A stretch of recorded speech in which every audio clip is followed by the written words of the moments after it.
Mobile station நேயர்களுக்கு வணக்கம். முக்கியமாக என்னன்னா, நாளைக்கு வந்து ஒரு புதிய அரசு வந்து பதவியேற்குது.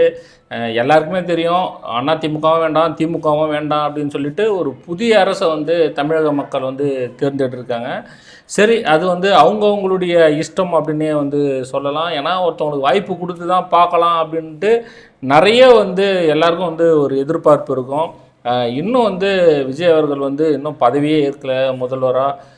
அதுக்குள்ளே வந்து பார்த்தோன்னா அலும்பல் வந்து கொஞ்சம் அதிகமாகி போச்சு.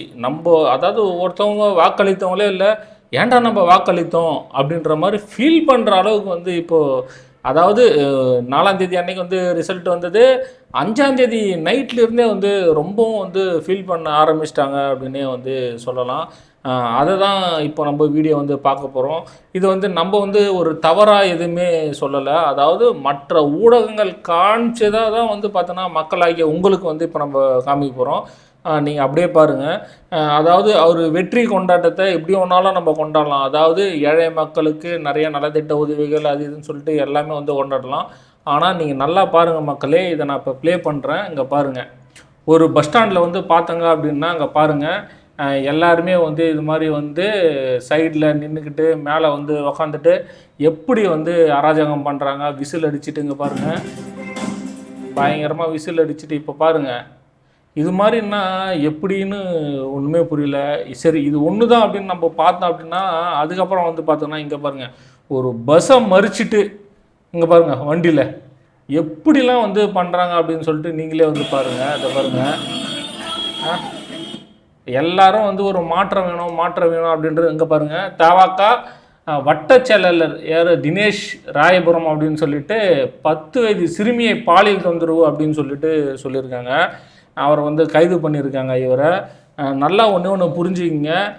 நேற்று கூட வந்து ஏதோ பனையூரில் வந்து ஒரு பெண் வந்து பேசியிருந்தாங்க. இப்போ வந்து நான் வந்து ரொம்ப சந்தோஷமாக வந்து இருக்கிறேன், எனக்கு வந்து ரொம்ப பாதுகாப்பாக வந்து ஃபீல் பண்ணுறேன் அப்படின்னு சொல்லிட்டு. சூப்பர் பாதுகாப்பு அப்படின்னு வந்து சொல்லலாம். ஏன் அப்படின்னா, இது பாருங்கள், சென்னை காசிமெட்டில் 10 வயது சிறுமிக்கு பாலியல் தொந்தரவு கொடுத்த, அதாவது விஜய் கட்சி நிர்வாகி அப்படின்னு வந்து சொல்கிறாங்க. அதுவும் வட்ட செயலாளர், என்ன சொல்கிறது, இதுதான் வந்து தவக மாற்றம், அதாவது மக்கள் தேர்ந்தெடுத்திருக்கிற மாற்றம் அப்படின்னு வந்து சொல்லலாம். அடுத்தது வந்து பாருங்கள், அதாவது இவர் வந்து ராயபுரம் எம்எல்ஏ. நல்லா ஒன்று புரிஞ்சுக்கணும்.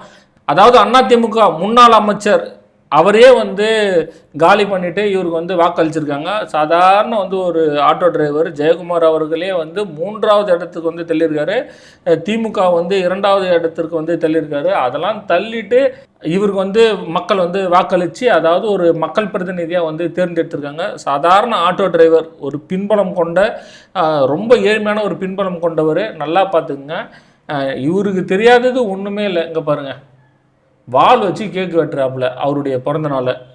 இதுதான் வந்து, ஏன்னா அவர் வந்து ஒரு மக்கள் பிரதிநிதியாக இருக்கார். அவர் செய்யலாமா? ரோட்டில் 1008 பேர் 1008 செய்யலாம். இன்னும் பதவியே ஏற்கலை, அதுக்குள்ளே அந்த அலும்பலை தான் சொல்லிக்கிறேன். லைனாக வந்து அந்த அலும்பலை தான் சொல்லிக்கிறேன். நீங்களே வந்து பாருங்கள். அதுக்கடுத்து பாருங்கள், இங்கே பாருங்கள், வெற்றி கொண்டாட்டம் அப்படின்ற பேரில் என்ன பண்ணுறாங்கன்னு அவங்களுக்கே வந்து இது பாருங்கள். இங்கே பாருங்கள், வெற்றி கொண்டாட்டன்ற பேரில் ரோட்டில் ஒருத்தனாவது நடக்க முடியுதா? நீங்களே வந்து பாருங்கள். இதை பாருங்கள், பனியனோட ஆட்டம் போட்டுக்கணும், இது மாதிரி பண்ணிக்கணும். மக்கள் விரும்பிய ஒரே ஒரு மாற்றம் சொல்கிறேன், இது மட்டும்தான் அப்படின்னு சொல்லிட்டு நினைக்கிறேன். மக்களே, நீங்களே வந்து பாருங்கள், ஆட்டு தலையெல்லாம் வெட்டி, இதை பாருங்கள், அது பிளராக இருக்குது பாருங்கள். ஆட்டு தலையை வெட்டி நடு ரோட்டில் ஆடை வந்து அது பாருங்கள் பலி கொடுத்து, அதாவது கோயிலுக்கு தான் எல்லாம் பலி கொடுப்பாங்க, ரோட்டில் பலி கொடுத்து போகிற வர மக்களை அச்சுறுத்தி. எனக்கு ஒன்றுமே புரியல. விஜய் அவர்கள் ஏற்கனவே வந்து கூட்டத்தை வந்து சமாளிக்க முடியல. இன்னும் வந்து எப்படி வந்து இவங்களுக்கு மத்தியில் ஆட்சி அமைக்க போகிறாரு அப்படின்னும் எனக்கு ஒன்றுமே புரியல. மக்கள் விரும்பிய மாற்றம் வந்துடுச்சு. இனிமே வந்து பார்த்தோன்னா அந்த மாற்றம் ஏன் வந்தது அப்படின்னு ஃபீல் பண்ணுறாங்களா, இல்லை இந்த மாற்றமே, அதாவது 2 திராவிட கட்சிக்கு மாற்று இதுவே ஓகே அப்படின்னு சொல்லிட்டு ஃபீல் பண்ணுறாங்களான்னு சொல்லிட்டு நம்ம பொறுத்திருந்து பார்க்கலாம். நன்றி.